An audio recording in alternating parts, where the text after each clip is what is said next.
Well, hello there, and welcome back to my channel. Today is Wednesday, and that means Whatever Wednesday, where I draw whatever comes to mind. And today, I want to take you somewhere I don't usually go on my channel, and that is down a theory rabbit hole. In this case, a film theory rabbit hole. But I have a theory about a really cool sci-fi British comedy series that I would like to share with you today. Now, this show already has a lot of twists and turns in its narrative of the 13 seasons that it had, but I want to address a character theory about the ship's artificial intelligence that goes by the name of Holly. Now, in keeping this a more concise video, let's assume that you, the viewer, already know and have some grasp of the show, and this will really help you see what I'm talking about. And I'm sorry, I'm afraid spoilers may be afoot here today. Today, I am drawing a starbug. And we all know by now what starbug is, and I hope you enjoy it in my style. And please show me that you enjoy it by sharing and liking and subbing with all your beautiful, gorgeous friends out there. This really helps my channel grow. Okay, so let's start with Holly. Holly is the villain of our story. Now, my theory that I said before you today has to do with a general overall villainy and looks at the sinister aspect of the outwardly simple and naive character played by the very wonderful, very talented, and very soft-spoken Norman Lovett. But please, let me know in the comments if you don't agree with me. But please, be nice about it. I thank you. So, Holly, I'm not saying that he was designed that way, or that all computers eventually go stark raving mad, but can we say how? I suggest to you here that our story unfolds even before the explosion that wiped out the entire crew. Well, except for David Lister, who had been safely sealed inside the stasis pod. And it has to do with the incidental motive of boredom. Yeah, Holly was bored. Holly, a ship's computer with an IQ of over 6,000, an AI that was not only designed to control all the ship's functions, but also interact verbally with the various crew members. Why can't it get bored with its job?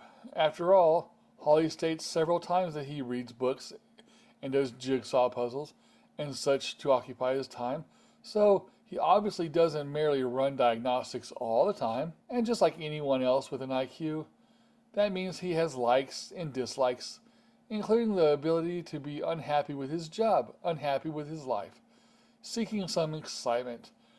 Even the simple Talkie the toaster was bored with its life.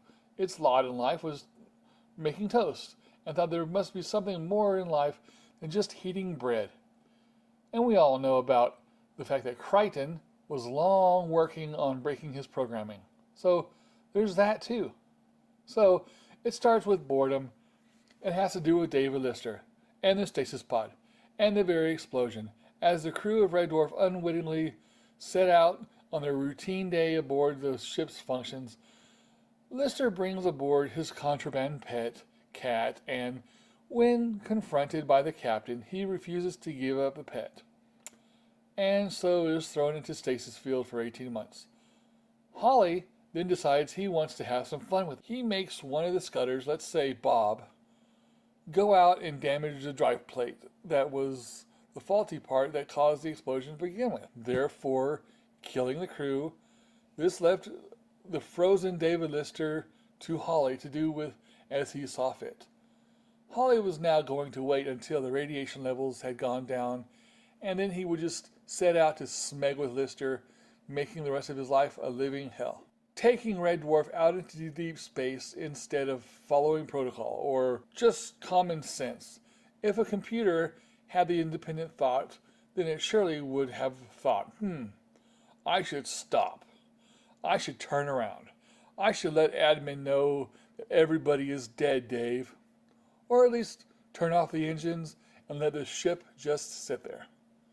Perhaps even open the airlocks and flush out all the radiation into space. Open a window. Instead of just flying out into the black and having the scutters clean up the mess. He knew what he was doing, and that was all part of his plan. So the plot thickens.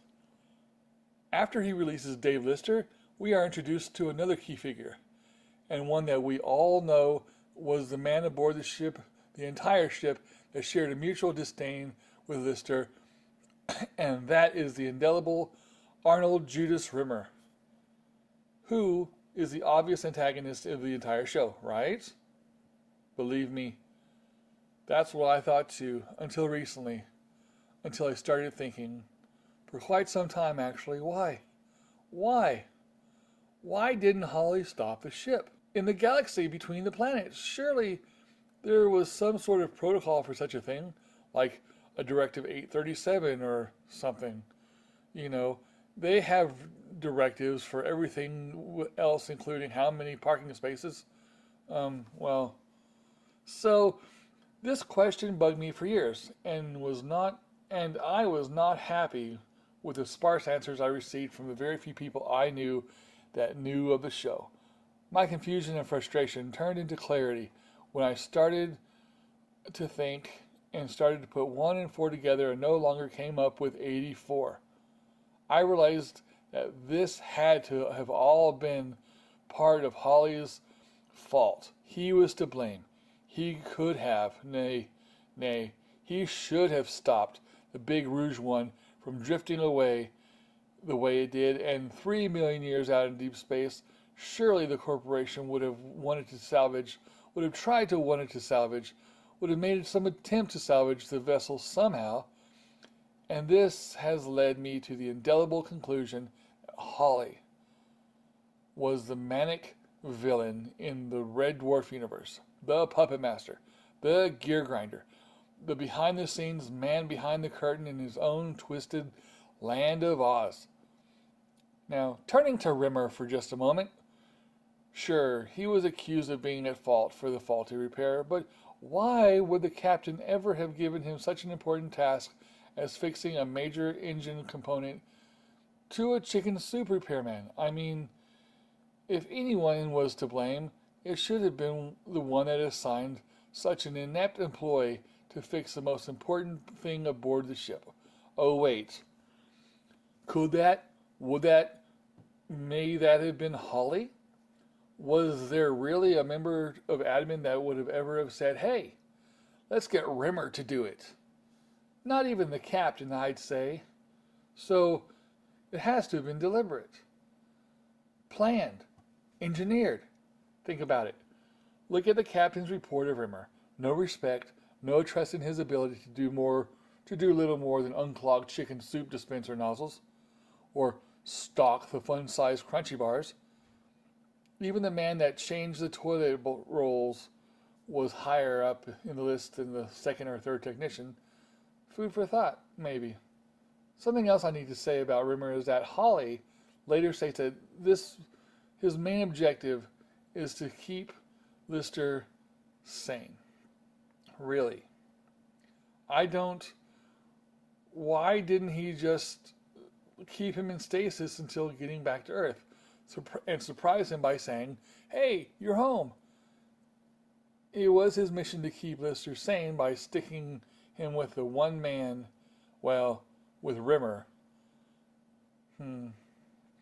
Holly's goal was to keep Lister sane, and that was the only reason he brought Rimmer back, because he was the person that he shared the most words with, albeit half of them were Lister telling Rimmer to smeg off, and the other half were Rimmer putting him on report for telling him to smeg off. Yeah, feel the love there? Sure. Now, I don't know if you've ever worked with someone that you didn't like or couldn't get along with, but, I'm pretty sure we all have. So, you know that there's no fun in that. Now, imagine working with that person and never being able to not work with them. You can't quit. They can't quit. You can't go home. You're stuck with them forever. Hell is being locked forever in a room with your friends, as Holly once said, but at least you can have some fun for a while. But come on, Rimmer? So Holly now has a catalyst for making Lister's life a full agony, with the added bonus of being able to torment the insufferable Rimmer. As a hologram with a superiority complex and no desire to not exist. He doesn't want to die. He's a hologram, but he doesn't want to go anywhere. A perfect recipe for a lifelong friendship, right? A human stuck aboard a ship with enough food and water and supplies to last a lifetime, and the company of a person on board with whom he has the most exchanges of words with, who just so happened to be a superior officer, who relied on Lister for physical tasks, since he's a hologram and can't go off to opposite sides of the ship and live away from one another. I mean, it's a 5-mile long ship. Surely there's enough room for the two of them never to have to interact. If only Rimmer was alive, to be able to touch and work and function on his own. It's a perfect storm. So, let's turn to the cat. The narcissistic cat humanoid that evolved from Lister's contraband pet Frankenstein. A freak occurrence and surprise addition to Holly's tragedy. The cat was not exactly Holly's plan. No, I'd say that the cat, Frankenstein, was most likely only to be used as part of the catalyst for Holly's initial plan to bring Lister into the radar of the captain and would set things into motion. And he could not have foreseen the evolution of such a creature. He doesn't have foresight. He's not Emperor Senator Palpatine from Star Wars. No, I'd say that the cat's culture was a fluke. Although I'm sure that Holly would have turned his attention to the cats while he awaited for the right time to release his main interest, the last human being alive. I'm sure that he logged all the cats' progress and saw to their needs and somehow even taught them and encouraged their progress. I'll even go so far as to say he ushered them into the faith of worshipping Cloister the Stupid. After all, Lister was able to translate the dictionary for Lister in Waiting for God 3 million years later, and he obviously knew about them since he told Lister about how they evolved. Yes, he let Lister know all about how they came from Frankenstein, so he has to have known. No way around it. Now, at first, when he releases David Lister and Arnold Rimmer after 3 million years, he starts his entertainment. He puts on the guise of being inept. He acts dumb, acts slow to answer, being snippy and sarcastic and saying, "Well, sorry, 3 million years out in deep space has left me a little bit peculiar." Well, with that being said, some examples of him messing around with the crew are, in particular, giving Rimmer a massive beehive hairstyle, giving him Peterson's arm, hacking Rimmer's hologram body in two and letting the legs wander off willy-nilly without the torso. And then there's the episode of Queeg, when he purposely took the disguise of a mutinous AI that was there to replace Holly as the ship's AI. Now, calling him out as an incapable and undeserving AI needing to be terminated. But he was Queeg. It was all a ruse to mess with the crew. April Fools, he even said. When they already thought that Holly was a bit of a dingbat, he called himself out with self-deprecation, calling out flaws he wanted them to notice. Scamming. I believe they call that a long con. With Lister, he starts the pain slow and long burning. He tells him everybody is dead, and after Lister finds out that his love interest was dead, he says, "If it's any consolation, she wouldn't have been any good to you unless it snows, and you needed something to grit the path with." Yeah, intentional burn, baby. Shot to the heart. You give love a bad name. He just coldly told him that the woman he only just recently had a wild crush on and hopes of dating and starting a life with is dead. A pile of dust and ash on the floor. That's cold, very cold. Colder than the depths of space. Again, Holly is not dumb. He knows, therefore, what he does, and it's not very pretty. And he jabs at him with subtlety, like when Lister was trying to watch a film, and Holly kept interrupting him, clearly to annoy him, or when Holly seemed to never tell any information again out of seeming daft, but then again, intentional withholding, like when he neglected to mention the effects of light speed, like in Future Echoes, or when an asteroid hit the ship in Future Echoes, when Lister sees himself as an old man on his bunk with a metal hand and a long white dreads and all that. Well, That was Lister after his lifetime marooned with Holly, and he seems a bit loopy, and he's obviously still on board Red Dwarf at the end of a very, very long life. So that's proof of the future plans of Holly right there. But there's more. When you think about it, Holly should have asked Lister who he would have liked to have been brought back. But he did not. No choice, just here you go. There were others that could have been selected.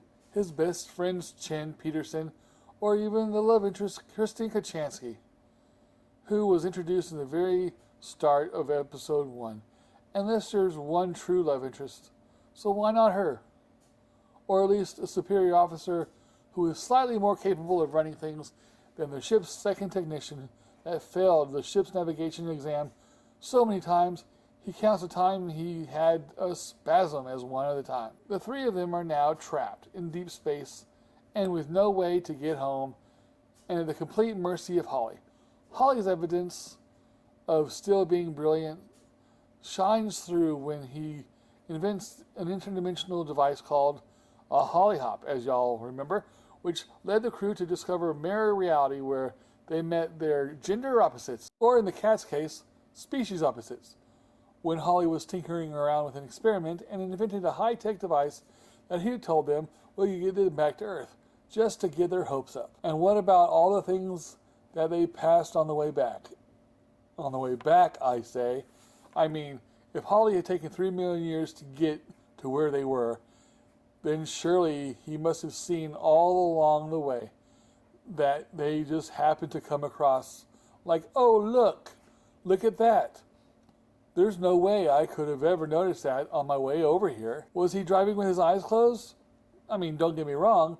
I think that there were several things that Holly could have not foreseen, like the evolution of the cats, the fact that they would pick up an overeager service droid with a guilt chip the size of Texas, or any number of things like that that just happened. But I still push the fact that he started out the entire thing off as one large scam to wreck Lister's life forever. Like, I don't think that he knew what would be on the other side of Hollyhop that would lead to Lister having twins, or Lister later being his own father and Kachansky being his own mother, or Crichton being such an important part of the crew, but rather much like taking a family out to the mall.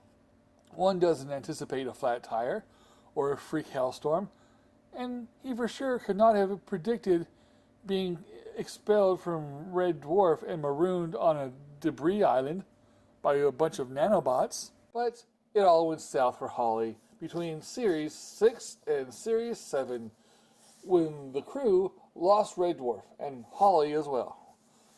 And they were forced to live in Starbug and frantically search for Red Dwarf and some sort of semblance of normality. Like that's going to happen when you're forced to eke out an existence aboard a spacecraft that's the size of a, well, small house in this voided space with, what they got. With very little room, that's not very comfortable for 4 grown men. Well, it's just got a smeg, that's all, but that's not the point. When they lost Red Dwarf, they lost Holly, but Holly also lost control.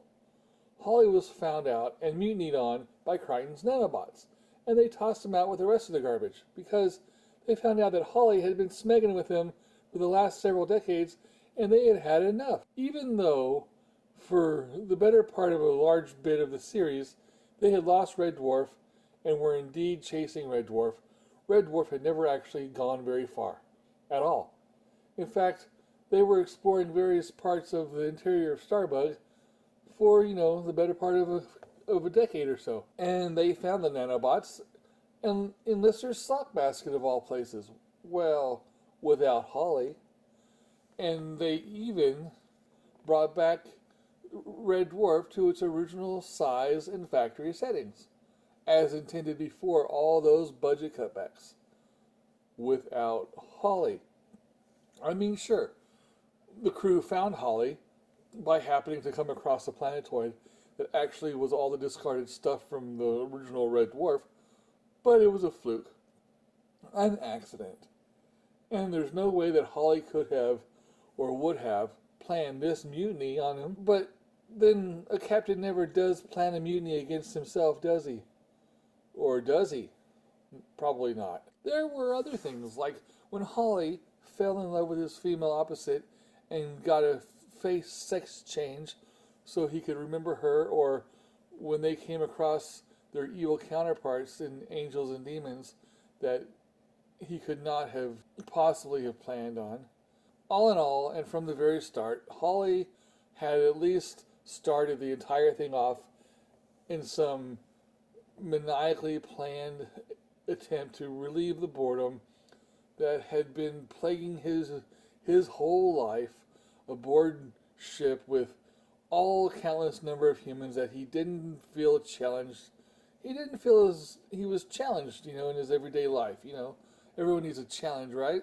So he just didn't feel challenged enough in his life. So he got bored. Now, in the universe of Red Dwarf, there are other shining examples of off-kilter androids, computers, AI systems that have all been hell-bent on destruction and or chaos. I mean, look, you have Cassandra, the Rogue Simulants, Pre, Asclepius, Legion, the Bad Wax Droids, the Inquisitor, watch out for him, Crichton's replacement, and Imcore. You get the point. That even if they are all well-meaning AI at first, they can, most assuredly, go very bad very quickly. So, again, I don't think Holly was designed bad, but something happened along the way that corrupted his files. In more than one way. Another thing that should be addressed is how far away were they really from the Earth? I mean, all the systems are guided by Holly. He's in control of the maps, of the radars, and all that. So, as far as we know, he could just be floating around somewhere past Pluto. Maybe in the 3 million years our galaxy has collided with another galaxy out there, and it brought some more planets in. It could happen. Collisions in space. And they have just been scooting around the random planets, keeping Earth neatly tucked out of sight and out of mind. And why wouldn't he also be lying about how long they've been out there? Maybe it's only been 1,000 years or 100 years. No way to tell. No way to tell from the outside. Only Holly would know. I mean, they're all aboard his ship. So how would they possibly know? They're all in his control. They see what he wants them to see. Maybe the Earth was destroyed, possibly by the merger of the planets, and perhaps I'm just going too far with this theory. But what do you think? Does this theory hold water at all? Or is it destined to sink into the inky blackness of time and space? Is Holly the villain, who at least at first attempted to ruin Lister's life for his own twisted sense of humor? Let me know, please, in the comments section below. And please like, sub, and share with all your gorgeous friends out there to help my channel grow. I hope you enjoyed this video, and I sure hope you had fun, and I sure had fun sharing this fan theory with you. And as always, I am your artist Logan. I'm kind of sketchy, and I'll catch you later.